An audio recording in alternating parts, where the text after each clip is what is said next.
What are the real pros and the real cons of renting to someone with Section 8?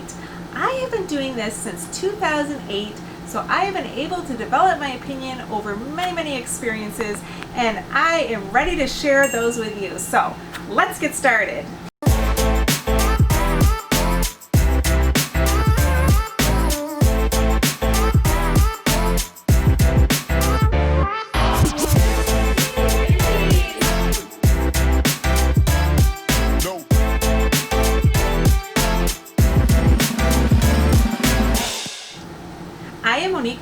I live in the Detroit area. My husband and I started in 2008 with our own investment properties. In 2015, we started a property management business, and we renovate houses, we place the tenant, and then we sell the houses to people all over the world. I also am on the board of my local RIA group, Real Estate Investors Association. I am the educator for the landlords. So in this video, I am going to share with you my own experiences of renting to someone with Section 8. I actually really do like renting to people with Section 8 because I know how to do it. I have a whole playlist. If there's a little arrow down there that you can see, that shows the whole playlist of my secrets of Section 8. Be sure you check that out for all kinds of details on knowing how to work with Section 8. But I do definitely feel that if you understand the system, you can work it and it can be really good. A majority of my tenants all have jobs. I think a lot of people think that they're just living off the system full on, but that has not been my experience. Sometimes we see that, but for the most part, they usually have a job. When investors call, when they're thinking about investing in Detroit, they'll ask me if I prefer Section 8 or not, and aren't Section 8 tenants better at this and worse at that? And like the typical one I hear is, don't they destroy the property? Well, over my experience of renting to people, I always have a rule of thumb that I rent to the first most qualified applicant, and that's not always a person with Section 8. But I do think that the way people keep houses is no different between my Section 8 tenants and my other tenants, and it's really more about how to do the background check. This is my thumbnail on how I do the background check. Be sure you check out that, maybe it's over here, the little arrow that shows you the whole playlist. When you're talking about Section 8 inspections, here's my video I did on how to pass a Section 8 inspection. It can be good or bad. So it's good for several reasons. It's good because your house has a seal saying your house is safe. We picture like if we were ever in court and somebody said it was an unsafe house, we'd say, no, here was an inspection report. Look, it's safe. Plus, we like to know that our tenants are in a safe condition. The inspections are really good too because it's a way that we are guaranteed that once a year we will definitely be in that house and we are going to know how our tenant is living.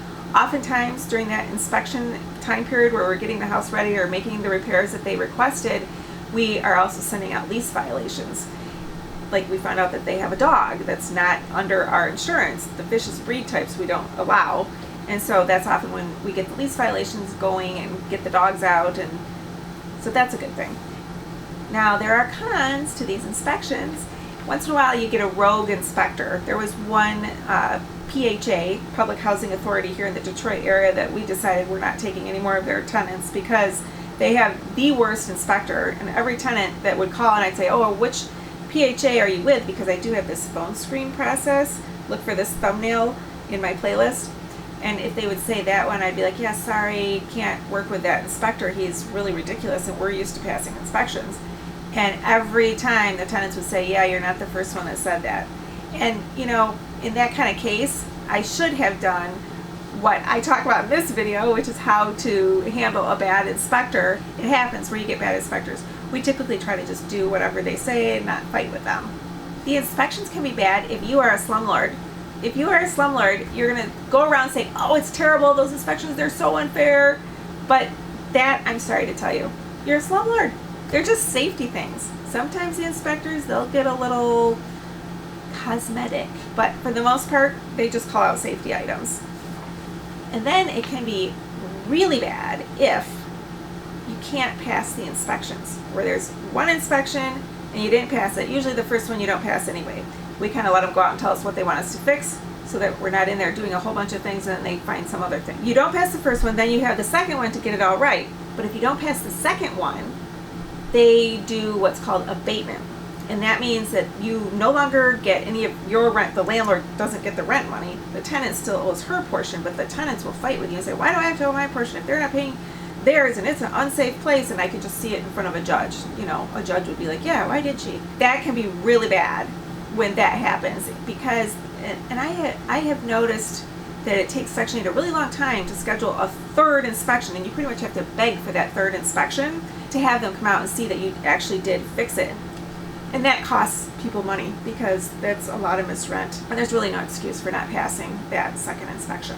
I was talking about when we go in to do the inspection, sometimes we have lease violations. This is, to me, a good thing about Section 8. I can say to the tenant, look, you have this lease violation. You were not supposed to do this. You know, I'm required on my HAP contract, that's in this paperwork video, to submit this to your office that you have this lease violation, which puts them at high risk of losing their voucher. And I'd like to know that they are on alert. They do not want to lose their voucher. That would be very, very bad. So they do have that motivation. Some of them, though, don't even care at all. And you're like, wow, you get all this free money and you live like that and you're risking it. Wow. Most of them are not like that, in my experience. I just want to make a note about the people on Section 8 who also do not work. Sometimes they don't work because they have a disability, and in that case, I will know from my background check, which I've got a video on that, that they also get money for the disability, and if that's enough money in the household, then I know they're able to make their own repairs. But sometimes I'll get a tenant that says, oh, yeah, I'm on maternity leave, but she seems to like never get a job after the baby's born.